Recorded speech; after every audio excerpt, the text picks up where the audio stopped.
Arnab Goswami ji, Republic media network के सभी साथी, देश विदेश में रिपब्लिक टीवी के सभी दर्शक, देवी और सज्जनों, अपनी बात बताने से पहले बचपन में एक चुटकुला हम सुनते थे, वो जरा बताना चाहता हूं।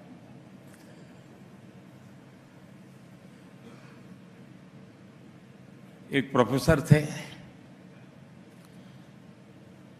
और उनकी बेटी ने आत्महत्या की,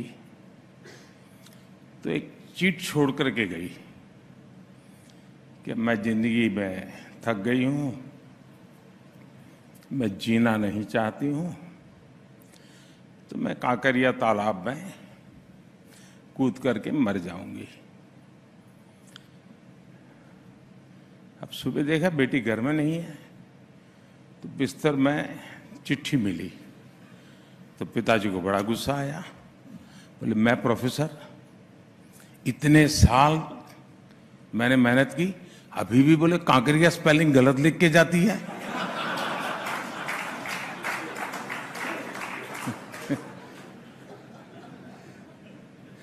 मुझे खुशी है कि अर्नब बढ़िया हिंदी बोलने लगे हैं।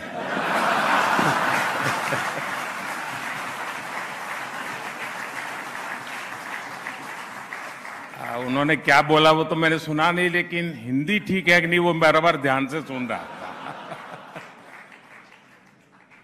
और शायद मुंबई में रहने के कारण आप हिंदी बराबर सीख लिए। साथियों, आप सबके बीच आना स्वाभाविक है कि आनंद होता है। अगले महीने रिपब्लिक टीवी के 6 साल पूरे हो रहे हैं। मैं आपको बधाई दूंगा। आपने नेशन फर्स्ट के अपने मिशन को डिगने नहीं दिया।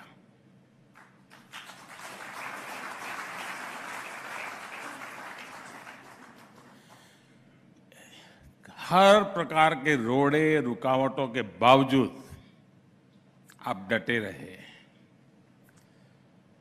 कभी अर्नब का गला खराब हुआ, कभी कुछ लोग अर्नब के गले पड़ गए, लेकिन चैनल न रुका न थका और न ही थमा।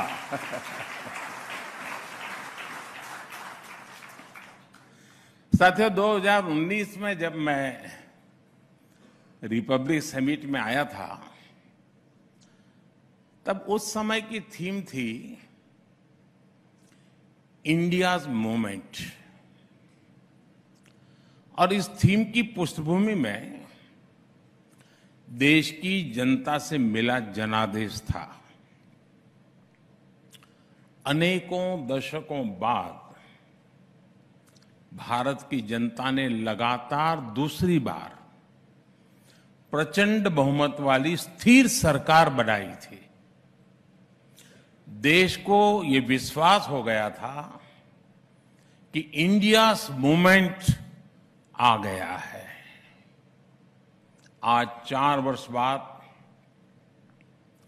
आपकी समिट की थीम है टाइम ऑफ ट्रांसफॉर्मेशन, यानी जिस ट्रांसफॉर्मेशन का विश्वास था वो अब जमीन पे दिख रहा है।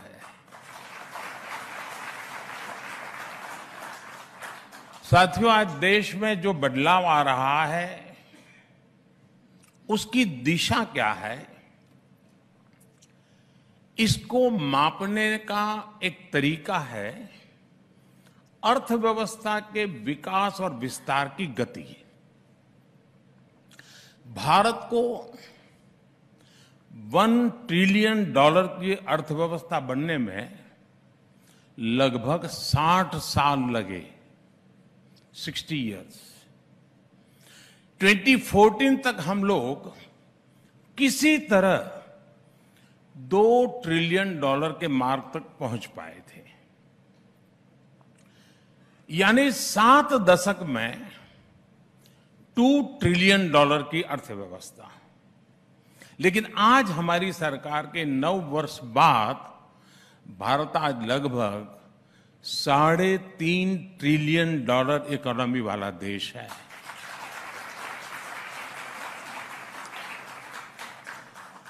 बीते 9 वर्षों में हमने 10वें नंबर की अर्थव्यवस्था से 5वें नंबर तक की लंबी छलांग लगाई, और ये सब 100 साल के सबसे बड़े संकट के बीच हुआ है। जिस दौर में दुनिया की बड़ी बड़ी अर्थव्यवस्थाएं फंसी हुई थी, उस दौर में भारत संकट से बाहर भी निकला और तेज गति से आगे भी बढ़ रहा है। साथियों, पॉलिसी मेकर्स से आपने एक बात अक्सर सुनी होगी, फर्स्ट ऑर्डर इंपैक्ट, यानी किसी भी नीति का पहला और स्वाभाविक परिणाम। फर्स्ट ऑर्डर इंपैक्ट ही पॉलिसी का पहला लक्ष्य होता है, और ये कम समय में दिखने लगता है। लेकिन हर पॉलिसी का सेकंड और थर्ड ऑर्डर इंपैक्ट भी होता है। इनका प्रभाव गहरा होता है, दूरगामी होता है, लेकिन ये सामने आने में समय लगता है।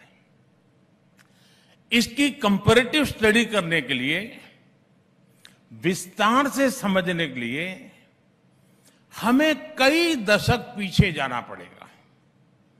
आप लोग टीवी की दुनिया वाले 2 विंडो चलाते हैं ना, पहले और अब वाली, बिफोर एंड आफ्टर वाली, तो मैं भी कुछ वैसा ही आज करने वाला हूं। तो पहले जरा बिफोर की बात कर लेते हैं। साथियों, आजादी मिलने के बाद लाइसेंस राज वाली जो इकोनॉमी पॉलिसी अपनाई गई थी, उसमें सरकार ही कंट्रोलर बन गई। कंपटीशन खत्म कर दिया गया। प्राइवेट इंडस्ट्री को, एमएसएमईज को आगे नहीं बढ़ने दिया गया। इसका पहला नकारात्मक प्रभाव तो यही हुआ कि दूसरे देशों के मुकाबले हम पिछड़ते चले गए, हम और गरीब होते गए।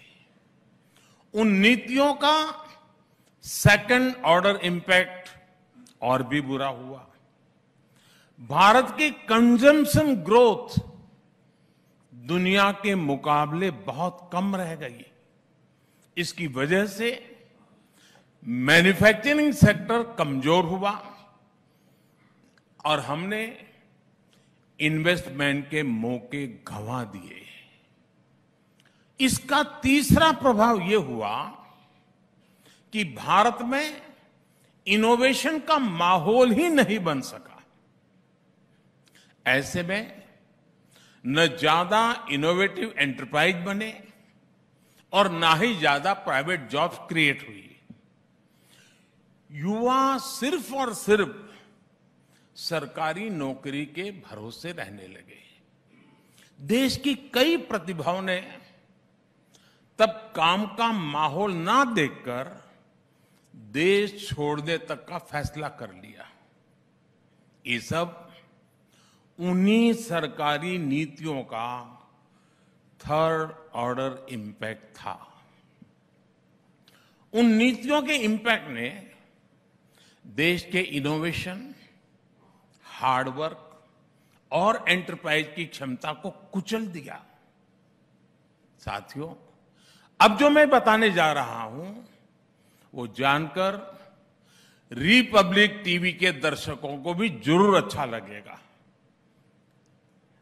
2014 के बाद हमारी सरकार ने जो भी पॉलिसी बनाई उसमें न केवल इनिशियल बेनिफिट्स का ध्यान रखा गया, बल्कि सेकंड और थर्ड ऑर्डर इफेक्ट को भी प्राथमिकता दी गई। आपको याद होगा 2019 में इसी रिपब्लिक समिट में मैंने कहा था कि पीएम आवास योजना के तहत हमने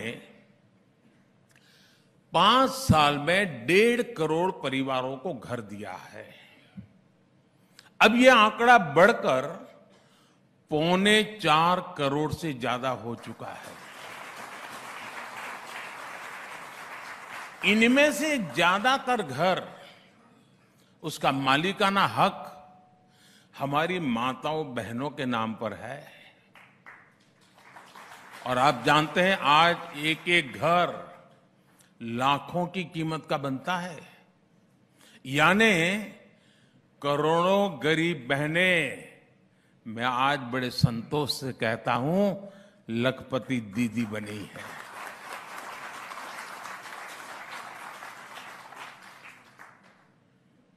शायद इससे बड़ा कोई रक्षाबंधन नहीं हो सकता है। ये हुआ पहला इंपैक्ट।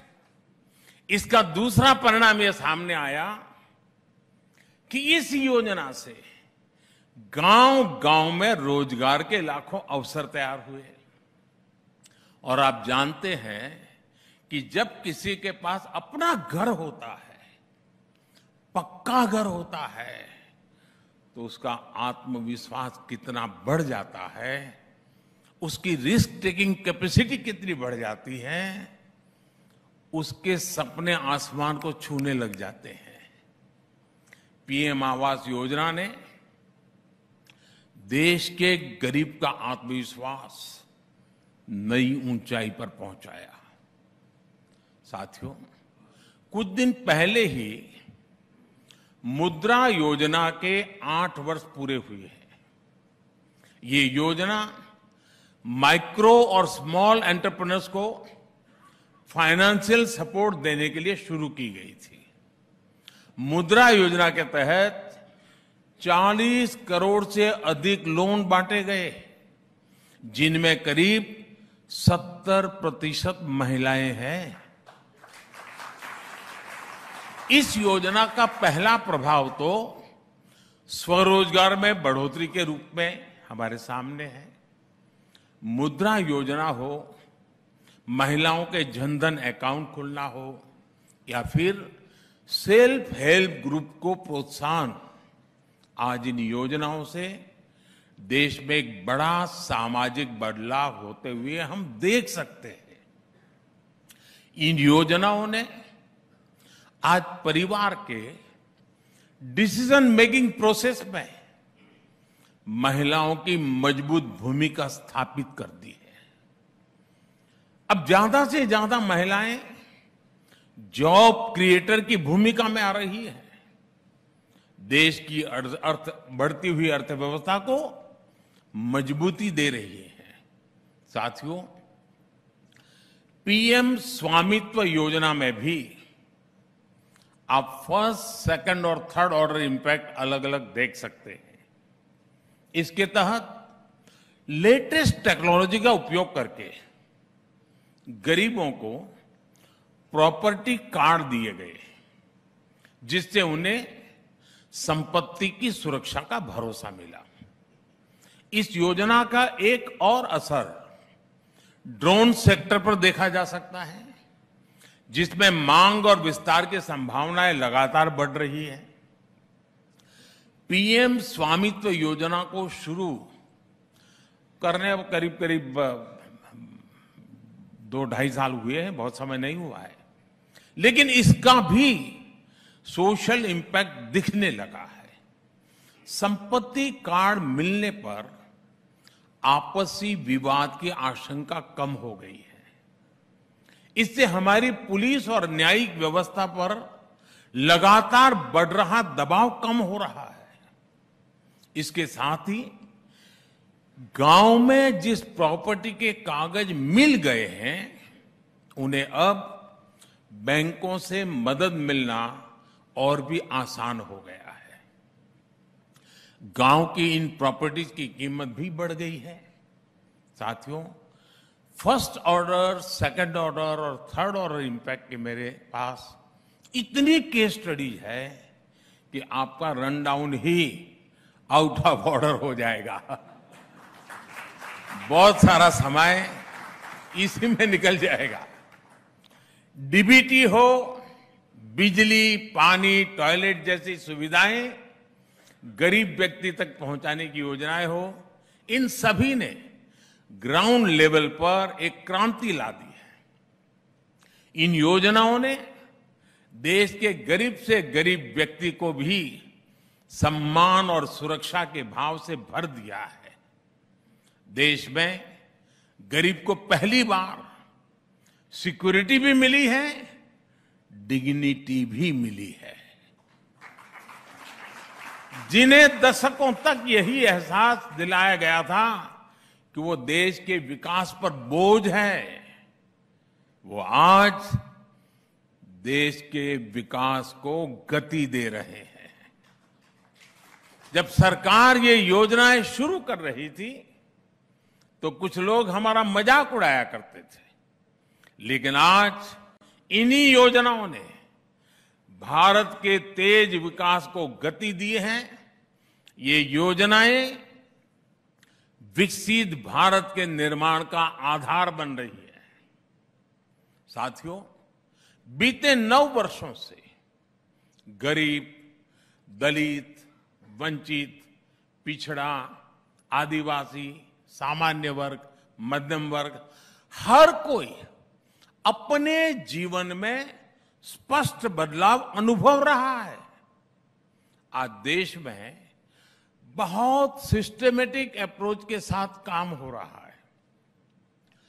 मिशन मोड पर काम हो रहा है। हमने सत्ता के माइंडसेट को भी बदला है। हम सेवा का माइंडसेट लेकर आए हैं। हमने गरीब कल्याण को अपना माध्यम बनाया है। हमने तुष्टीकरण नहीं, संतुष्टीकरण को अपना आधार बनाया है।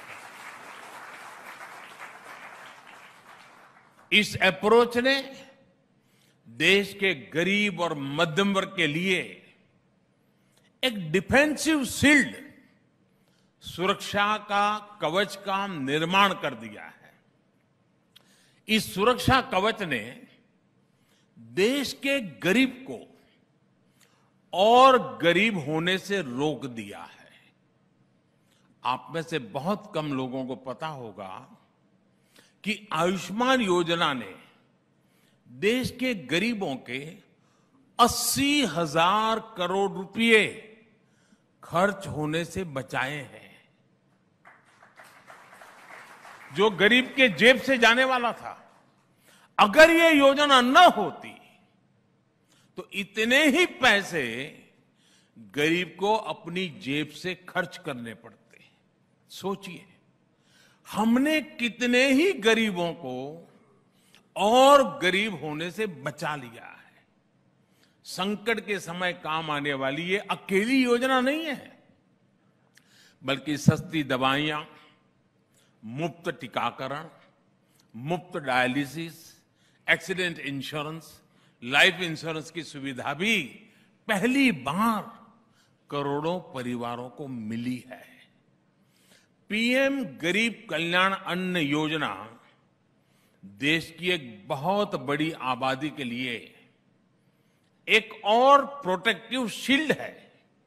इस योजना ने कोरोना के संकट काल में किसी गरीब को भूखे नहीं सोने दिया। आज सरकार 4 लाख करोड़ रुपए सरकार इसी अन्न योजना पर खर्च कर रही है। चाहे वो one nation one ration card हो या फिर जेम ट्रिनिटी, ये सभी प्रोटेक्टिव शील्ड का ही हिस्सा है। आज गरीब से गरीब को भरोसा मिला है कि जो उसके हक का है वो उसे जरूर मिलेगा। और मैं मानता हूं यही सच्चे अर्थ में सामाजिक न्याय है। ऐसी कितनी ही योजना है, इनका बहुत बड़ा असर भारत से गरीबी को कम करने में हुआ है। आपने कुछ समय पहले आईएमएफ का एक रिपोर्ट आया जो है, एक वर्किंग पेपर, शायद आपने जरूर देखा होगा। ये रिपोर्ट बताती है कि ऐसी योजनाओं के कारण महामारी के बावजूद भारत में एक्सट्रीम पॉवर्टी खत्म होने की कगार पर है। और यही तो ट्रांसफॉर्मेशन और क्या होता है साथियों? आप याद होगा, मैंने संसद में मनरेगा को कांग्रेस सरकार की विफलताओं के स्मारक के रूप में पहचान दी थी उसकी। 2014 से पहले मनरेगा को लेकर कितनी शिकायतें रहती थी। तब सरकार ने एक स्टडी कराई थी। स्टडी में सामने आया, कई जगहों पर तो एक दिन के काम के बदले 30 दिन तक की हाजिरी दिखाई जा रही है। यानी पैसा कोई और हजम कर रहा था। इसमें किसका नुकसान हो रहा था? गरीब का, मजदूर का। आज भी अगर आप गांवों में जाएंगे और पूछेंगे कि 2014 से पहले मनरेगा में कौन सा प्रोजेक्ट बना है जो आज काम आ रहा है, तो आपको ज्यादा कुछ हाथ नहीं लगेगा। पहले मनरेगा पर जो धनराशि खर्च भी हो भी रही थी, उसमें परमानेंट एसेट डेवलपमेंट का काम बहुत ही कम होता था। हमने स्थिति को भी बदला। हमने मनरेगा का बजट बढ़ाया, ट्रांसपेरेंसी भी बढ़ाई। हमने पैसा सीधे बैंक अकाउंट में भेजना शुरू किया और गांव के लिए रिसोर्स भी बनाए। 2014 के बाद मनरेगा के तहत गरीबों के पक्के घर भी बने, कुएं, बावड़ियां, नहरें, पशुओं के शेड, ऐसे लाखों काम हुए हैं। आज अधिकतर मनरेगा पेमेंट्स 15 दिन में ही क्लियर हो जाती है। अब करीब 90% से अधिक मनरेगा मजदूरों के आधार कार्ड लिंक हो चुके हैं। इससे जॉब कार्ड में फर्जीवाड़ा कम हुआ है। और मैं आपको एक और आंकड़ा दूंगा, मनरेगा में फर्जीवाड़ा रुकने की वजह से 40,000 करोड़ रुपए गलत हाथों में जाने से बचे हैं।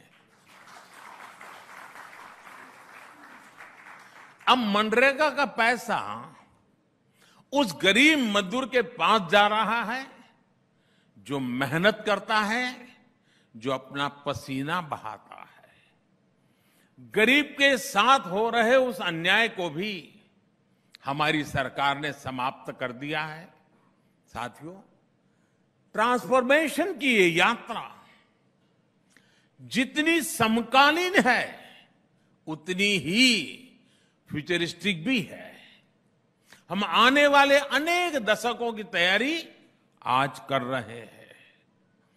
अतीत में जो भी टेक्नोलॉजी आई, वो कई दशकों या सालों के बाद भारत पहुंची। पिछले 9 वर्षों में भारत ने इस ट्रेंड को भी बदला है। भारत ने 3 काम एक साथ शुरू किए। एक तो हमने टेक्नोलॉजी से जुड़े सेक्टर्स को सरकार के कंट्रोल से मुक्त कर दिया। दूसरा, हमने भारत की जरूरत के मुताबिक भारत में ही टेक्नोलॉजी विकसित करने पर जोर दिया। तीसरा, हमने फ्यूचर की टेक्नोलॉजी के लिए रिसर्च एंड डेवलपमेंट पर मिशन मोड अप्रोच अपनाई।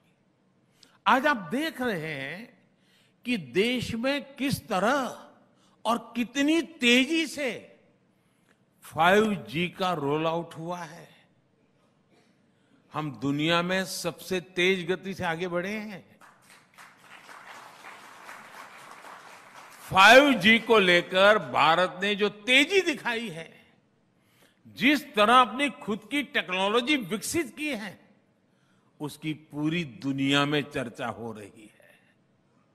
साथियों, कोरोना काल में वैक्सीन का विषय भी कोई भूल नहीं सकता।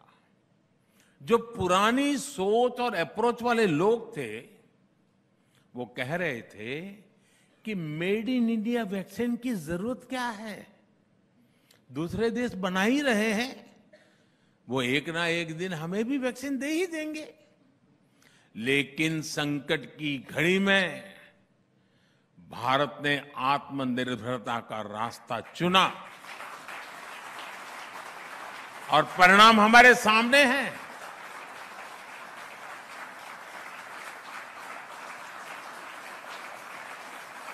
और साथियों, आप कल्पना करो, जिस बात को लेकर के आपको इतनी खुशी होती है, उस हालात में जब निर्णय करने की स्थिति आई होगी, आप अपने आप को उस जगह पे रखो कि दुनिया कह रही है कि वैक्सीन हमारी ले लो, लोग कह रहे हैं बिना वैक्सीन मुसीबत आ रही है, मर जाएंगे, एडिटोरियल टीवी सब भरे पड़े हैं, वैक्सीन लाओ वैक्सीन लाओ, और मोदी डट करके खड़ा है।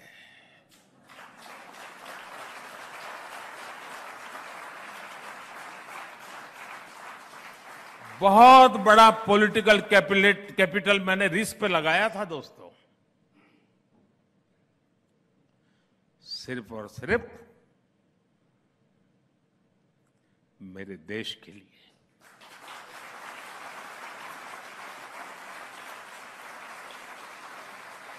वरना मैं भी, अरे खजाना है, खाली करो, है ले आओ, एक बार लगा दो, अखबार में एडवर्टाइजमेंट दे दो, काम चल जाएगा। लेकिन हमने वो रास्ता नहीं चुना दोस्तों। हमने बहुत ही कम समय में दुनिया की श्रेष्ठ और प्रभावी वैक्सीन तैयार की। हमने तेज गति से दुनिया का सबसे बड़ा, सबसे सफल वैक्सीन अभियान चलाया। और आपको याद होगा, अभी तो जनवरी फरवरी में कोविड की शुरुआत भारत में शुरू अभी तो हुई थी, और भारत ने मई महीने में वैक्सीन के लिए टास्क फोर्स बना दिया था। इतना एडवांस में सोच करके काम किया है। और यही वो भी समय था जब कुछ लोग मेड इन इंडिया वैक्सीन को नकारने में जुटे थे।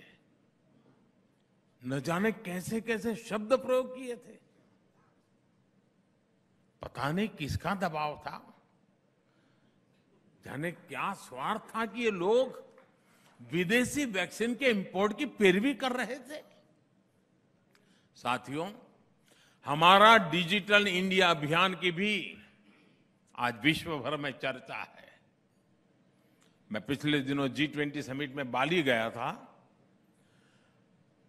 शायद ही कोई देश ऐसा होगा जिसने मुझे डिजिटल इंडिया की डिटेल जानने की कोशिश न की हो, इतनी बड़ी चर्चा है। डिजिटल इंडिया को भी एक समय में ड्रिल करने की कोशिश हुई थी। पहले देश को डाटा बनाम आटा की डिबेट में उलझाया गया, और ये टीवी वालों को तो बजा मर जाता है, दो शब्द डाल देते हैं, डाटा चाहिए आटा चाहिए। जनधन, आधार, मोबाइल की ट्रिनिटी को रोकने के लिए इन्होंने संसद से लेकर कोर्ट तक क्या क्या प्रपंच नहीं किए। 2016 में जब मैं देशवासियों को कहता था कि आपके बैंक को आपकी उंगली पर लाकर मैं खड़ा कर दूंगा, आपकी उंगली पर आपकी बैंक होगी, तो ये लोग मेरा मजाक उड़ाते थे। कुछ छद्म बुद्धिजीवी तब पूछते थे, मोदी जी बताइए, गरीब आलू टमाटर डिजिटली कैसे खरीदेगा? अच्छा, यही लोग बाद में क्या बोलते हैं, अरे गरीब के नसीब में आलू टमाटर होता कहां है। ये ऐसे ही लोग हैं जी। यहां तक कहते हैं गांव में मेले लगते हैं, मेलों में लोग कैसे डिजिटल पेमेंट करेंगे? आज आप देखिए, आपकी फिल्म सिटी में भी चाय की दुकान से लेकर लिट्टी चोखे के ठेले तक डिजिटल पेमेंट हो रहा है या नहीं?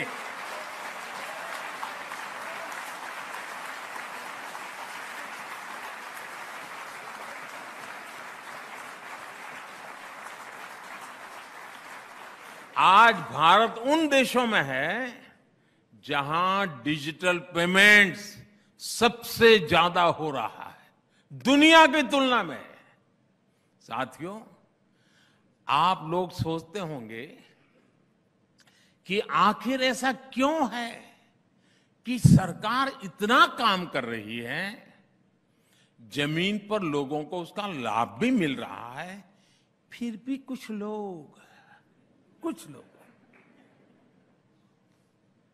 लोगों को मोदी से इतनी परेशानी क्यों है?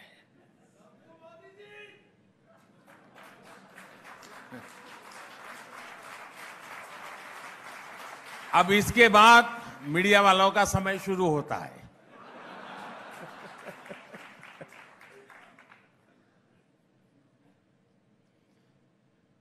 और आज इसकी वजह मैं भी रिपब्लिक टीवी के दर्शकों को बताना चाहता हूं।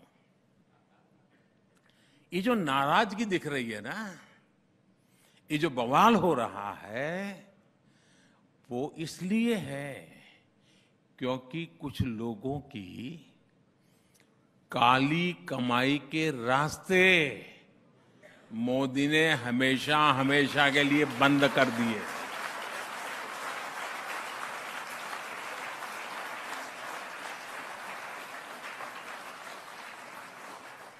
अब भ्रष्टाचार के खिलाफ लड़ाई में आधी अधूरी आइसोलेटेड अप्रोच नहीं है, अब एक इंटीग्रेटेड इंस्टीट्यूशनलाइज अप्रोच है।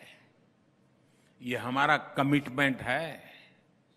अब आप बताइए, जिसकी काली कमाई रुकेगी वो मुझे पानी पी पी कर गाली देगा कि नहीं देगा?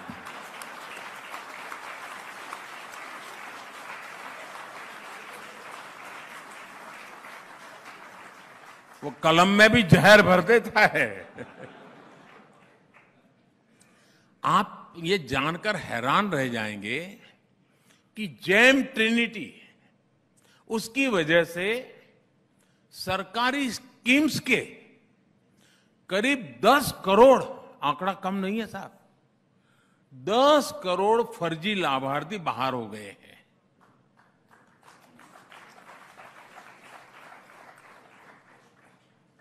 10 करोड़